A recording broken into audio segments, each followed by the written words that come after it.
आज की क्लास में हम लोग नंबर सिस्टम में पढ़ेंगे डिवीजन का कंसेप्ट। डिवीजन का कंसेप्ट एक्चुअली बहुत छोटा होता है और मुझे लगता है कि ये हमें चौथी पांचवी कक्षा में पढ़ा समझा दिया जाता है, लेकिन चौथी पांचवी कक्षा की जो चीज़ें हैं हमें याद कहाँ रह जाती है। तो आज हम उसी चीज़ को लेके वापस अपना रिवीजन भी करेंगे और अब जो है, क्योंकि चौथी पांचवी कक्षा में जो क्वेश्चन बनते हैं वो बहुत सिंपल से होते हैं। वैसे तो मुझे लगता है कि ये सारे के सारे जो क्वेश्चन है जो कराने वाला हूँ, जो एग्जाम में आ रहा है, वो चौथी पांचवी कक्षा में ही यार अपन को सिखा दिया गया था। मतलब मेरे को तो याद है मैंने तभी सीख लिया था। अगर आपने तब नहीं सीखा है या सीखा भी है भूल गए तो आप इसे रिवाइज कर लो और सारे के सारे जो क्वेश्चन है उसके जो वैरायटी है जो आपके एग्जाम में पूछे गए वो सब आज की क्लास में अपन कवर कर लेंगे। देखो अपन हिंदी इंग्लिश दोनों को लेके चलते हैं। अगर मैं आपको बात करूं तो पहले हिंदी में बात करता हूं फिर इंग्लिश में भी बात कर लेंगे। मान लो कोई नंबर है, फिर हम किसी नंबर से भाग देते हैं, ठीक है ना। तो हम क्या बोलते हैं जो है, एक ये होता है भागफल। आपको याद है, ये होता है भागफल। अगर बचपन आपको याद आ रहा तो ये होता है भागफल।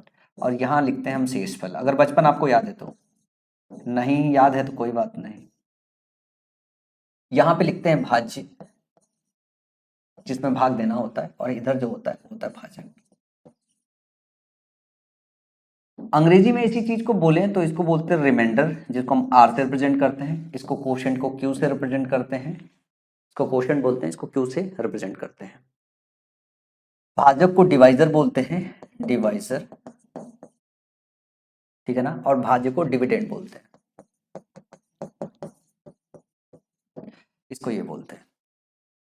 इन सबके बीच में एक रिलेशन होता है, इन सबके बीच में एक रिलेशन होता है। कॉमन एग्जांपल से लेके समझाता हूँ, बहुत आसान सी चीज है, बचपन में ही अपने को समझ में आ गया। जैसे मान लो एक मैं नंबर ले लेता हूँ 29।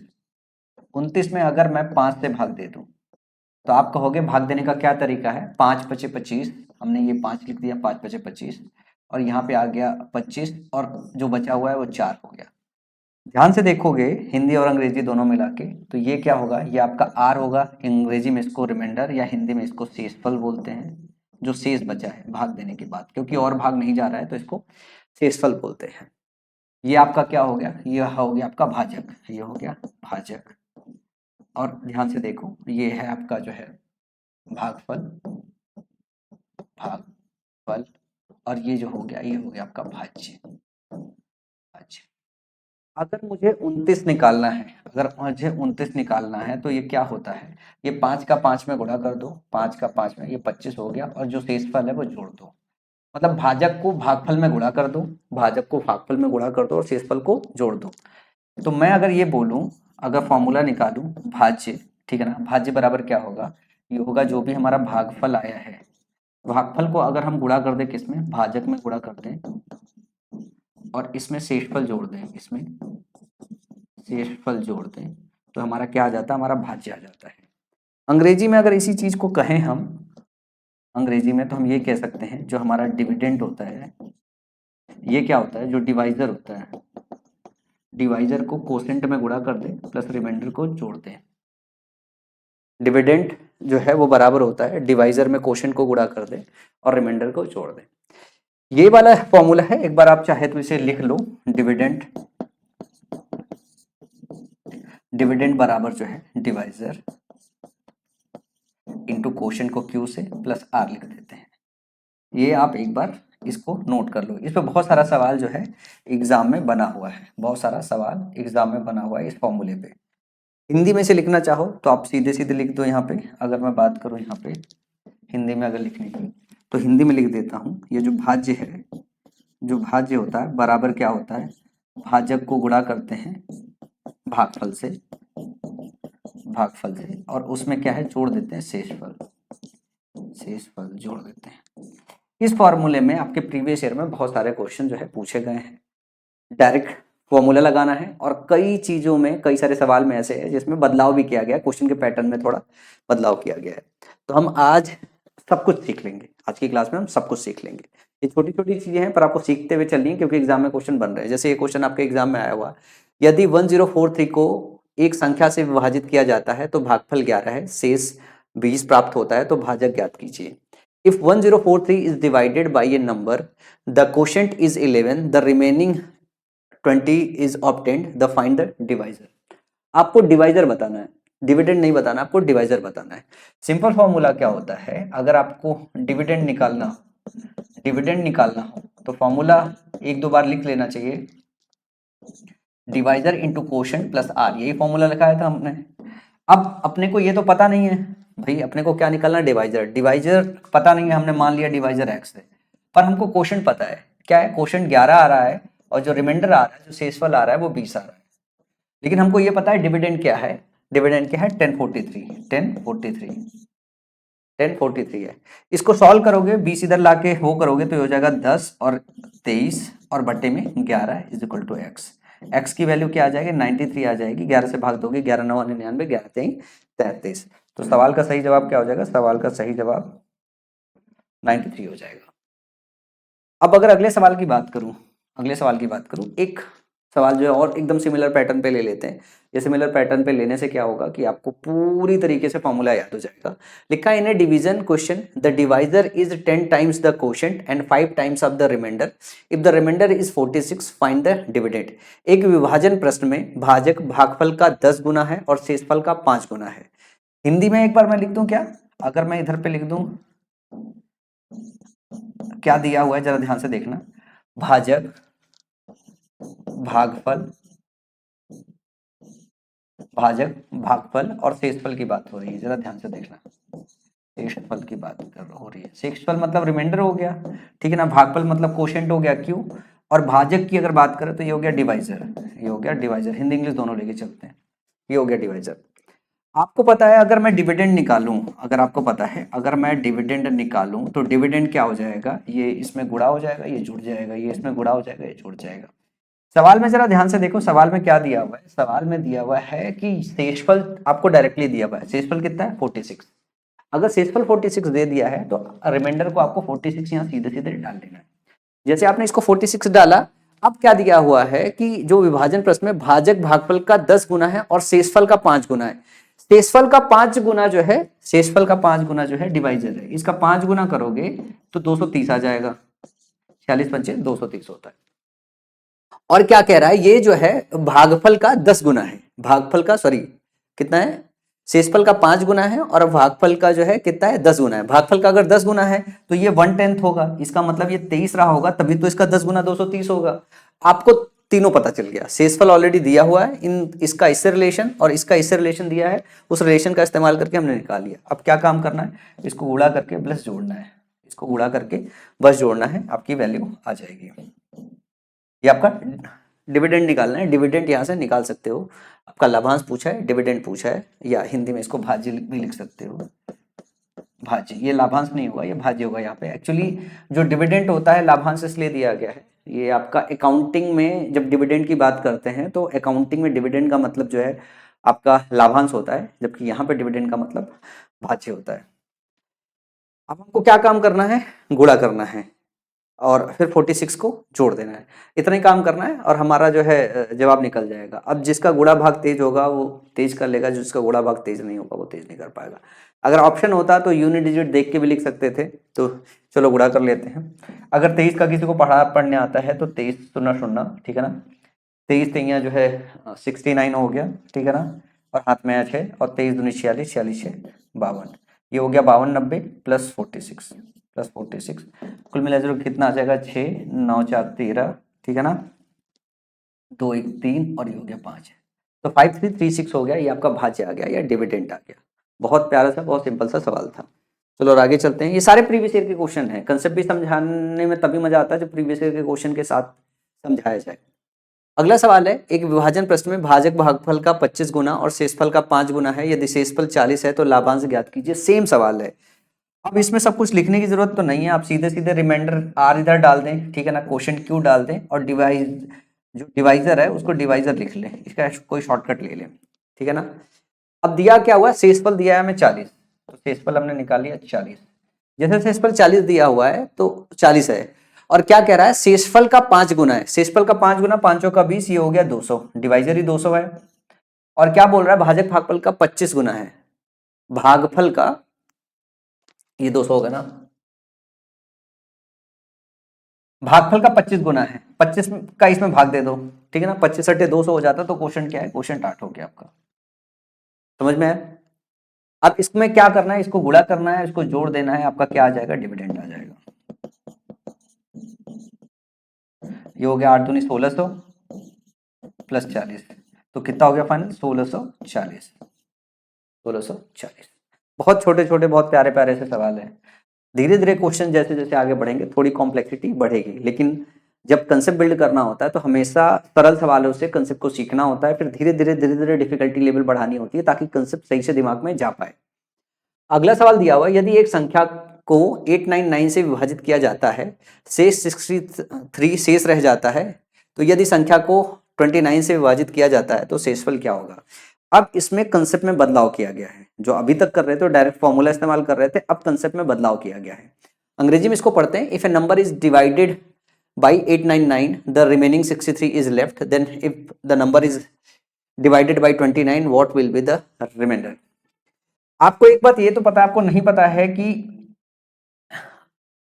नंबर जो है, if a number is divided by 899, आपको नंबर नहीं पता है। मान लो कोई नंबर n होगा जिसको किससे डिवाइड किया जा रहा है, 899 से डिवाइड किया जा रहा है, 899 से डिवाइड किया जा रहा है। ये नहीं पता है कि क्वोशंट कितना आ रहा है, ये पता नहीं है क्वोशंट कितना आ रहा है। मान लो क्वोशंट y आ रहा है, नहीं पता है, मान लो क्वोशंट y आ रहा है कंसेप्ट सीखने के लिए, और बोल रहा है कि 63 रिमेनिंग हो रहा है, 63 रिमेनिंग हो रहा है।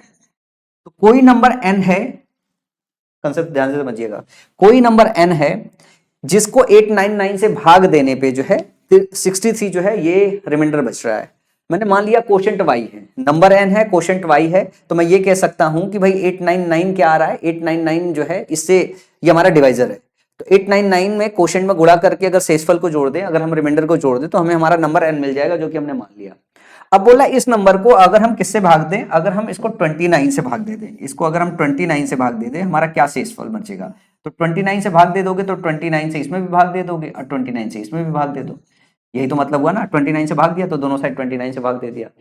जब इस तरीके का सवाल बनाया जाता है तो ध्यान से देखना, जो है ये वाला जो नंबर दिया हुआ होता है इसको हमेशा चेक करना होता है, इसको हमेशा चेक करना होता है कि ये वाला इससे क्या है, डिविजिबल है कि नहीं। 29 और 899 ये डिविजिबल है, मतलब 29 से अगर इसमें भाग दोगे तो कट जाएगा। ये क्या लिखा हुआ है, 29 गुणे 31 लिखा हुआ है, ये 29 गुणे 31 लिखा हुआ है। तो जैसे 29 से भाग दोगे तो ये तो पूरी संख्या कट जाएगा, तो यहां पे रिमाइंडर क्या आएगा, यहां पे आएगा 0। फिर जब 63 में 29 से भाग दोगे तो 29 गुणे 2 जाएगा, तो इसको आप 63 को कैसे लिख सकते हो, 2 गुणे 29 प्लस में 5, क्या लिख सकते हो, 2 गुणे 29 प्लस में 5। फिर जब 29 से भाग दे दोगे तो ये वाला सेक्शन कट जाएगा, फिर 5 बचा रह जाएगा। तो कुल मिला जुला के जब n को आप 29 से भाग दे रहे हो तो ये कट जा रहा है, यहाँ रिमाइंडर 0 आ रहा है, ये कट जाएगा, यहाँ रिमाइंडर 0 आएगा, फिर से 5 बचा रहेगा, 5 कटेगा नहीं, तो बच कितना जाएगा रिमाइंडर, शेषफल जो बच जाएगा वो 5 ही बच जाएगा। तो यहाँ पर रिमाइंडर क्या होगा, यहाँ पे 5 होगा। अब इसमें कंसेप्ट क्या रहता है, इसमें कंसेप्ट ये रहता है कि जब भी इस तरीके का सवाल हो कि किसी नंबर को किसी नंबर से भाग दिया जाए, कुछ शेष आ जाए, ठीक है ना, फिर सेम नंबर को अगर दूसरे नंबर से भाग दिया जा रहा है और शेष पूछा जाए कि शेषफल क्या होगा या रिमाइंडर क्या होगा, तो सबसे पहले आपको इस नंबर को इससे भाग देके देखना होता है। क्वेश्चन इसी तरीके से सेट किया जाता है कि ये इससे कट जाता है, तो जो पहले से भाग देने पे जो नंबर 63 आया है, हमें इस 63 में डायरेक्टली 29 से भाग देना होता है। इस 63 में इस शेषफल में दूसरे नंबर से भाग दोगे, जो शेष आएगा, जो रिमाइंडर आएगा, वही आपका सवाल का जवाब होगा। जैसे अगला सवाल देखो, अगले सवाल में क्या दिया हुआ है, यदि एक संख्या को 125 से विभाजित किया जाता है तो शेष 37 शेष रह जाती है, और यदि उसी सेम संख्या को 25 से विभाजित किया जाएगा तो शेषफल क्या होगा। अब ये जो 125 है, ध्यान से देखो, ये 25 से भाग तो चला ही जाएगा, कितना, 5 बार जाएगा ना, मतलब ये इससे कट रहा है। तो जो शेष आएगा, जो इधर वाला शेषफल है, इस 37 में हम डायरेक्टली इस नंबर से भाग दे देंगे। इसको भाग देने में क्या आ जाएगा, 12 शेष आएगा, एक बार जाएगा। 37 अगर ऐसे करके देखना चाहो तो ऐसे करके देख लो, 25 से कम 25, क्या शेष बचा, 12 शेष बचा, यही सवाल का जवाब होगा। ये इसको डायरेक्ट इस तरीके से किया जाता है। अगर इसको पूरा करके देखना चाहो एकदम बेसिक से, तो बेसिक्स में मान लो नंबर आपका n है, 125 से n में जब भाग दियो तो मान लो कोई क्वोशिएंट y आया है और रिमाइंडर आपका क्या आ रहा है, 37 आ रहा है। जब इसको आप किससे भाग दोगे, 25 से भाग दोगे, तो इधर भी 25 से भाग देना पड़ेगा और इधर भी 25 से भाग देना पड़ेगा। जब इसको 25 से भाग दोगे तो ये 5 बार जाएगा, इधर रिमाइंडर 0 आ जाएगा। इधर जब 25 से भाग दोगे तो एक बार जाएगा और रिमाइंडर यहाँ पे क्या आ जाएगा, यहाँ पे 12 आ जाएगा। तो ओवरऑल कितना रिमाइंडर आएगा, यहां से 0 आया, यहां से 12 आया, ओवरऑल 12 आपका रिमाइंडर आया, 12 आपका शेष आया। इस तरीके के सवाल को डायरेक्टली इस तरीके से करने के बजाय हम सीधे इस जो शेषफल है 125 को भाग देने पे जो शेष आया है, दूसरे नंबर से जो भाग देना है उससे हम डायरेक्टली इसमें भाग देते हैं, 25 से भाग देंगे, 12 हमारे पास शेष बच जाएगा। सीधे सीधे कर देते हैं, 2-3 सेकंड लगता है। ये सारे सवाल आपके कहां पे आते हैं, प्री एग्जाम्स में आते हैं। प्री एग्जाम में इस तरीके के सवाल आते हैं, मेंस में इस तरीके के सवाल नहीं आते हैं, लेकिन प्री में बहुत ज्यादा इस तरीके के सवाल आते हैं। अगला सवाल देखो, उस कंसेप्ट में थोड़ा बदलाव किया गया है। अगला सवाल क्या है, यदि एक संख्या n को 13 से विभाजित किया जाता है तो शेष 7 शेष रह जाता है। यदि अब n की जगह 2n को 13 से विभाजित किया जाता है तो शेषफल क्या होगा। बेसिक समझना एक बार। एक संख्या n है, इसको 13 से विभाजित किया जा रहा है, मुझे नहीं पता है, मान लेता हूं मेरी जो क्वोशंट है वो y है, y आता है, शेषफल जो रिमाइंडर है वो कितना आ रहा है, वो 7 आ रहा है, तो आपने 7 लिख दिया, ये आपको नंबर मिल गया। अब क्या कह रहा है कि 2n को 13 से भाग देना है, तो पहले 2n निकाल लो, हमने 2n निकाल लिया। जैसे 2n निकाला तो 2 से गुणा करेंगे, तो 13 दूनी 26, 2 गुणे 13 गुणे y प्लस 7 दूनी 14 हो गया। क्या कह रहा है कि अगर हम 2n को 13 से डिवाइड करें, 13 से डिवाइड कर दिया हमने, तो 13 से डिवाइड कर दिया। जैसे 13 से डिवाइड करोगे, ध्यान से देखो, ये 13 से कट जाएगा, यहाँ रिमाइंडर 0 बचेगा, लेकिन ये कटेगा नहीं, यहाँ पे रिमाइंडर क्या बचेगा, यहाँ पे रिमाइंडर 1 बचेगा। तो ओवरऑल 13 से भाग देने पे क्या होगा, रिमाइंडर 1 बचेगा। इस सवाल का जवाब क्या हो जाएगा, 1 हो जाएगा। अब इस सवाल को डायरेक्ट कैसे किया जा सकता है, अब जैसे n को 13 से भाग देने पे 7 बचा है, n को 13 से भाग देने पे 7 बचा है, तो 2n, जब 2n करोगे, नंबर का 2 गुना करोगे, तो जो शेष होगा इसको भी 2 गुना करना पड़ेगा, और सेम नंबर से ही भाग दे रहे हो। किससे भाग दे रहे हो, 13 से भाग दे रहे हो, सेम नंबर से भाग दे रहे हो, तो 7 दूनी 14 हो जाएगा। अब ये 14 क्या हो गया, ये 13 से बड़ा हो गया, ये क्या हो गया, ये 13 से बड़ा हो गया। अगर ये नंबर 13 से बड़ा हो गया तो 13 से इसमें डायरेक्टली भाग दे दो, 13 को 14 में 13 से डायरेक्टली भाग देंगे जो है, तो एक हमारा क्या आ जाएगा, शेष आ जाएगा। चलो अगला सवाल और करते हैं। जरा इस सवाल को देखना, सेम सवाल है। यदि एक संख्या n को 15 से विभाजित किया जाता तो शेष 9 शेष रह जाता है, ठीक है ना। यदि 2n को, n2 लिखा ना, 2n लिखना है वहां पे, n2 is divided, 2n divided है, यहाँ पे n2 की जगह 2n लिखना था। 2n को किससे डिवाइड कर रहा है, 2n को अगर 15 से डिवाइड किया जाए तो क्या शेष आएगा। अब यहाँ पे जो n 9 शेष था, 9 को क्या काम करो, 9 को 2 से गुणा करो और 15 से भाग दे दो, तो 15 कम 15 ये 18 हो जाएगा। कितना बचेगा, शेष 3 शेष बचेगा, ये होगा आपकी रिमाइंडर। इसको बेसिक से कैसे करोगे, बेसिक से ऐसे करोगे कि आपने n लिया, आपने मान लिया भाई कि हम 15 से भाग दे रहे हैं, कुछ भी क्वोशिएंट y आया प्लस शेषफल को जोड़ेंगे तो हमारा नंबर मिल जाएगा। 2n निकालोगे तो 2n क्या हो जाएगा, 2 गुणे 15 गुणे y प्लस 9 हो जाएगा। अब इसको अगर 15 से भाग दोगे तो ऐसे 15 से भाग दोगे, ये 15 से कट जाएगा, यहाँ से 0 आएगा रिमाइंडर, और यहाँ से अगर भाग दोगे, यहाँ पे 2 का गुणा करना होगा ना, 9 दूनी 18, और यहाँ से रिमाइंडर क्या आ जाएगा, 3 आ जाएगा। समझ में आया, इतना ही प्यारा सा सवाल था। चलो ये सवाल है, ये बहुत अच्छा, और ये मेंस वाला सवाल है, ये मेंस वाला सवाल है। देखो मैं सवाल समझा देता हूँ, सवाल की लैंग्वेज हो सकता है थोड़ी अटपटी, मैं सवाल समझाता हूँ, जैसा सवाल समझा रहा हूँ वैसा सवाल। सवाल क्या कह रहा है कि एक संख्या n1 है, एक संख्या n1 है, इसको d से भाग दे रहे हैं। ध्यान से देखना, पहले सवाल समझना। जब एक संख्या n1 को भाजक d से विभाजित किया जाता है तो r1 शेष बचता है। क्या बचता है, r1 शेष बचता है। अब नहीं पता क्वोशिएंट क्या है, मान लिया मैंने q1 क्वोशिएंट है और r1 शेष बचता है।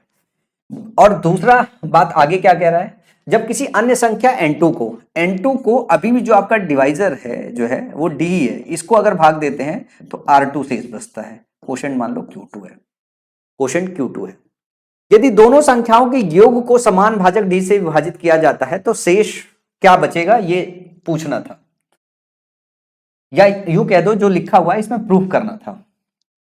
तो अगर मैं n1 प्लस n2 को, ध्यान से देखना है, n1 प्लस n2 को अगर d से भाग दे दूं तो पूछ रहा है कि अगर रिमाइंडर r बचा है तो ये r क्या होगा, ये r जो बचा है ये r क्या होगा। r जो है आपको बताना है, r बताना है r1 r2 और d के फॉर्म में, क्योंकि यही सवाल में दिया हुआ है, r1 r2 और d ही दिया हुआ है, हमें इसी में बताना है। अगर मैं आपको सीधे सीधे ये बोलूं, आप डी से यहाँ पे भी भाग दे रहे हो, डी से यहाँ पे भी भाग दे रहे हो। तो जब डी से भाग दे रहे हो तो यहाँ पे R1 शेष बच रहा है, जब डी से भाग दे रहे हो तो R2 शेष बच रहा है। तो आप ध्यान से देखो, जब दोनों को कॉमन भाग दोगे तो R1 प्लस R2 आएगा, R1 पर R2 शेष बचेगा, ठीक है ना। इससे R1 बचा है, इससे R2 बचा है। अब ये R1 प्लस R2 अगर डी से बड़ा होगा, अगर R1 प्लस R2 हमारा जो डिवाइजर है इससे बड़ा होगा, तो हमारा जो शेष आएगा डी से एक बार भाग देंगे, एक बार जाएगा, और जब एक बार जाएगा मतलब हमारे पास बचेगा कितना, R1 R2 में जब एक बार जाएगा तो डी घटा दो, इतना हमारा शेषफल बचेगा। एक तो ये हो गया इसको डायरेक्ट बताने का तरीका, अगर इससे पहले का पूरा कंसेप्ट समझ गए हो तो। अदरवाइज दूसरा तरीका क्या है कि आप यहाँ पे क्या लिख सकते हो, आप यहाँ पे लिख सकते हो, ध्यान से देखो, आप यहाँ पे लिख सकते हो बेसिक तरीका इस्तेमाल करके आप कैसे लिख सकते हो समझने के लिए। आप ऐसे लिख सकते हो, जो हमारा N1 है वो क्या है, D into Q1 plus R1 है। अगर मैं यहाँ पे लिख दूं आपका N2 क्या है, N2 है आपका D into Q2 plus R2 है, R2 है। अगर मैं यूं कह दूं N1 प्लस N2 को जोड़ दूं, जरा N1 प्लस N2 को अगर मैं जोड़ दूं, इधर पे N1 लिया, इधर पे N2 लूं, जोड़ दूं, तो ध्यान से देखो हमारे पास यहाँ पे क्या आ जाएगा, जो D होगा D into Q1 plus R1 plus D into Q2 plus R2 होगा ना। अगर मैं इस D को ले आके भाग दे दूं N1 प्लस N2 और D से पूरे उसमें भाग दे दूं, यही तो हमें करना था।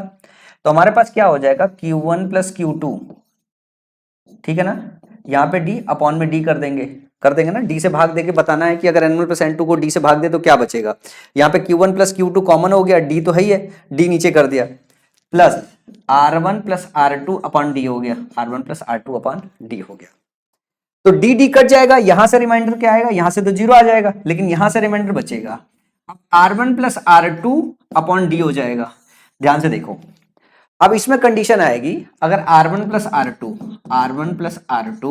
जो है अगर D से छोटा होगा, R1 प्लस R2 D से छोटा होगा, मान लो D की वैल्यू 15 हो गई, R1 की वैल्यू 7 हो गई और R2 की वैल्यू 6 हो गई, और ऊपर R1 प्लस R2 13 हो गया, तो शेषफल 13 ही हो जाएगा।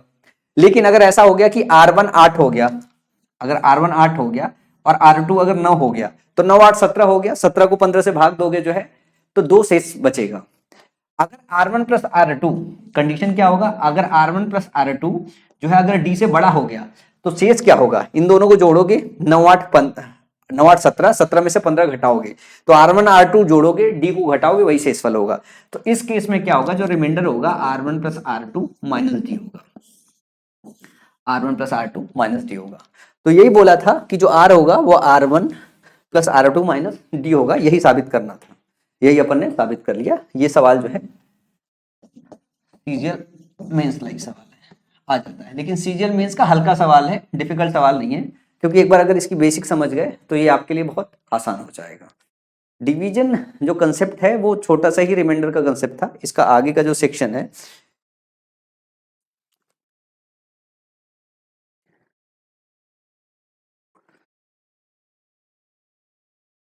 आगे कुछ क्वेश्चन है जो अपन गौर करने हैं। सवाल क्या लिखा हुआ है, शेषफल 13 एक संख्या को एक भाजक से विभाजित करके प्राप्त किया जाता है। शेषफल 19 उसी भाजक से दूसरी संख्या को विभाजित करके प्राप्त किया जाता है। यदि उन दोनों संख्याओं के योग को एक ही भाजक से विभाजित किया जाता है तो शेष 11 प्राप्त होता है। भाजक ज्ञात कीजिए, भाजक ज्ञात कीजिए।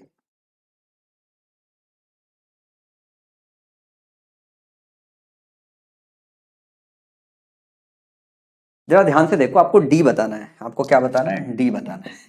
अभी इसके पहले हमने क्या प्रूफ किया है, हमने पहले ये प्रूफ किया है कि हमारा जो रिमाइंडर है R1 plus R2 minus D होता है।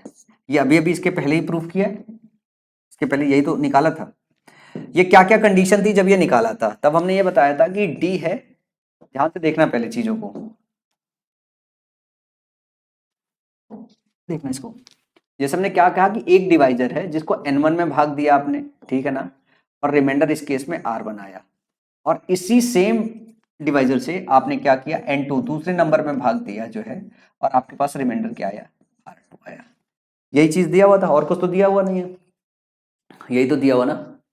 और डी हमारा क्या है भाई, ये डी हमारा डिवाइजर है, डी हमारा डिवाइजर है। ये हम अभी पिछले क्वेश्चन में पूरा प्रूफ करके आ रहे हैं, अब इस सवाल में देखो क्या हो रहा है कि बोल रहा है कि जो शेषफल 13 एक संख्या को एक भाजक से विभाजित करके प्राप्त किया जाता है।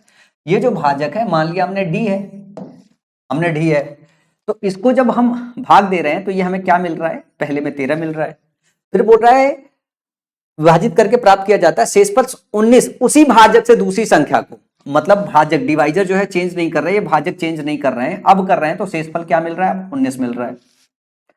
यदि उन दोनों संख्याओं के योग को, अगर दोनों संख्याओं के योग को, अब n1 प्लस n2 को अगर हम d से भाग दे रहे थे तो हमारा रिमाइंडर जो r आ रहा था, ऐसा पिछले क्वेश्चन में किया था, तभी उनके बीच में ये रिश्ता आ रहा था। अब बोल रहा है यदि उन दोनों संख्याओं को के योग को एक ही भाजक से, मतलब इसी d से, जिसमें इससे भाग दिया इसमें भाग दिया, उसी भाजक से अगर भाग दिया जाए जो है, तो शेष जो है 11 आता है, मतलब r की वैल्यू क्या दिया हुआ है, 11 दी हुई है, ऐसा दिया हुआ है। तो बोल रहा है भाजक ज्ञात कीजिए, मतलब डिवाइजर डी ज्ञात कीजिए। तो आप ध्यान से देखो, इस फॉर्मूले में आपको R1 दिया हुआ है 13, R2 दिया हुआ है 19 और R दिया हुआ 11 और D निकालना है। तो D कितना हो जाएगा, 19 और 13 32, 32 में से 11 गया 21। तो सवाल का जवाब क्या हो जाएगा, 21, ऑप्शन ए।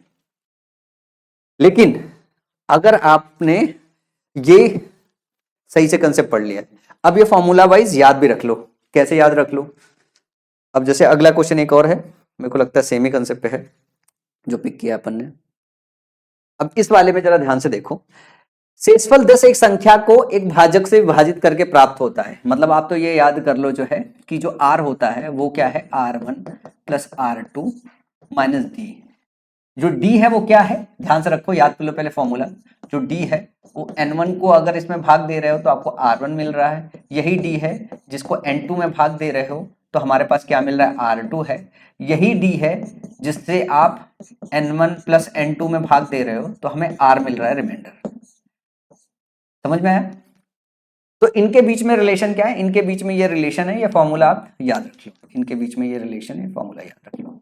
अब सवाल में जरा देखो कि सवाल में क्या दिया हुआ है, फटाफट लग जाएगा अगर ये फॉर्मूला याद रह जाएगा। शेषफल 10 एक संख्या को एक भाजक से विभाजित करके प्राप्त होता है, R1 की वैल्यू 10 दी हुई है। शेषफल 6 उसी भाजक से शेषफल 6 दूसरी संख्या को भाग देने पे प्राप्त हो रहा है।